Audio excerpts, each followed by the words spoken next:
memutuskan untuk melakukan migrasi penyiaran TV. TV digital dipandang lebih banyak manfaat selain gambar bersih. Artinya, era TV digital ini sudah di depan mata. Assalamualaikum warahmatullahi wabarakatuh. Hai guys, gimana nih? Setelah kalian lihat cuplikan beberapa berita yang aku kasih di awal video ini, kalian udah bisa nebak belum sih kira-kira kali ini aku bakal bahas tentang apa? Ya bener banget buat kalian yang jawab kalau kali ini aku bakal bahas tentang peralihan TV analog ke TV digital.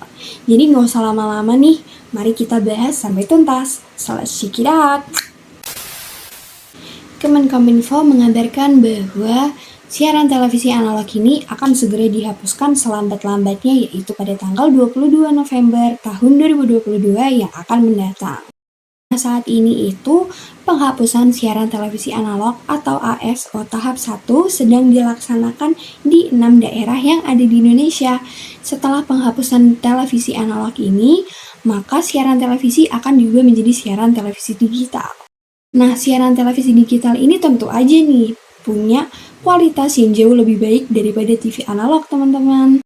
Contohnya, TV digital ini itu mempunyai kualitas gambar yang jernih banget loh.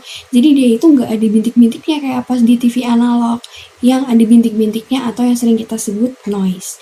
Dan juga kualitas suaranya itu jernih banget, nggak ada kresek-kreseknya gitu. Pasti kalian tahu lah.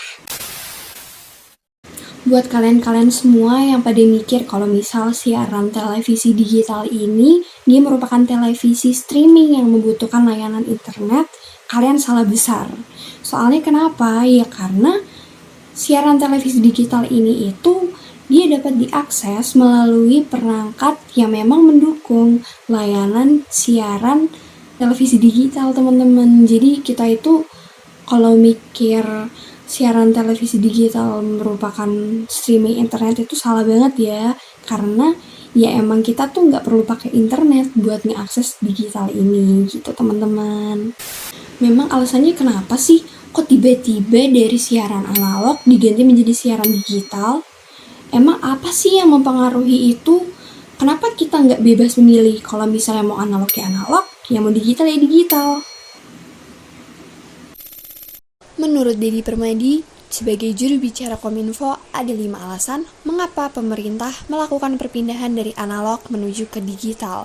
Yang pertama, menjalankan amanat dari pasal 60A Undang-Undang Nomor 32 Tahun 2002 tentang penyiaran sebagaimana diubah oleh Undang-Undang Nomor 11 Tahun 2020 tentang Cipta Kerja. Yang kedua, menghasilkan siaran televisi yang lebih berkualitas, jernih, dan bersih bagi masyarakat. Ketiga, meningkatkan efisiensi penyelenggaraan siaran para lembaga penyiaran melalui infrastruktur sharing. 4. Mengejar ketertinggalan Indonesia dari negara lainnya yang telah menyepakati penataan spektrum untuk layanan televisi dan telah menyelesaikan ASO, sehingga ASO perlu segera dilakukan untuk menghindari potensi permasalahan di wilayah perbatasan. 5. Melakukan pemerataan akses internet, keperluan pendidikan, sistem peringatan kebencanaan, atau kegunaan lainnya dari hasil efisiensi penggunaan spektrum frekuensi yang membedakan televisi analog dan digital. Perbedaan yang paling terlihat itu terdapat pada sinyal yang dipancarkan oleh kedua siaran ini. Jadi siaran televisi analog ini ditransmisikan melalui gelombang radio. Gelombang radio itu ada yang audio dan juga video. Nah, format audio ini dia ditransmisikan melalui gelombang FM, sementara yang video itu dia ditransmisikan melalui gelombang AM. Jadi siaran televisi digital itu dia menerima transmisi dari gelombang yang bernama bit atau data informasi. Nah, sistem data informasi ini diterima secara sekaligus. Contohnya yaitu seperti warna, gambar, dan juga audio. Inilah yang menjadi alasan kenapa sih kok bisa siaran digital ini kualitasnya jauh lebih bagus daripada siaran analog. Terus, kelebihan dari siaran televisi digital ini tuh apa aja sih?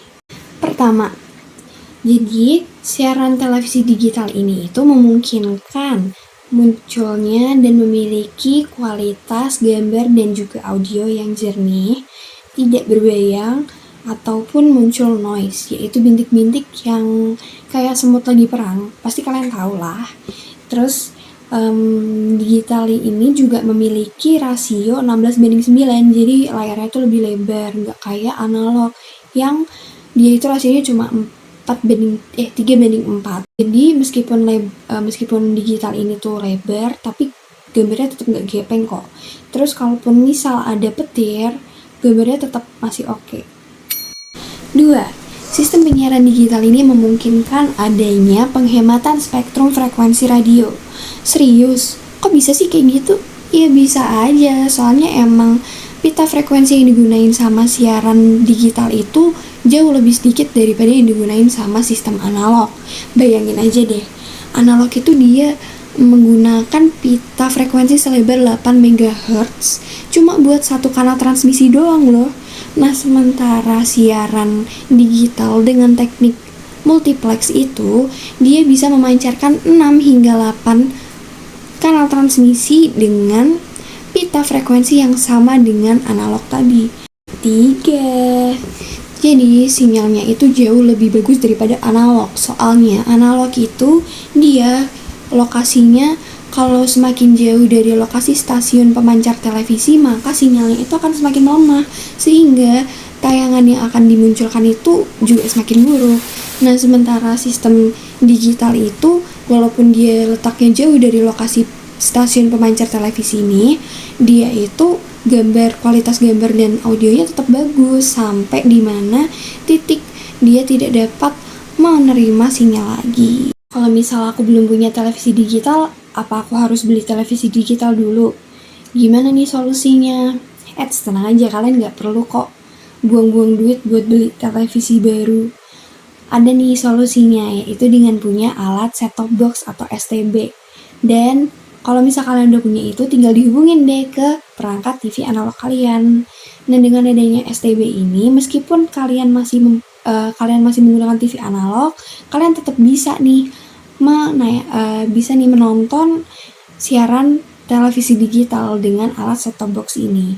Nah, set-top box ini itu dapat ditemuin di pasaran dengan harga kira-kira 200.000. Nah, jadi gimana nih pendapat kalian?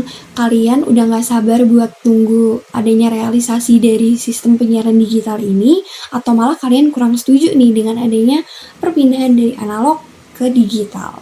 Coba komen ya. Sampai ketemu di lain waktu. Bye!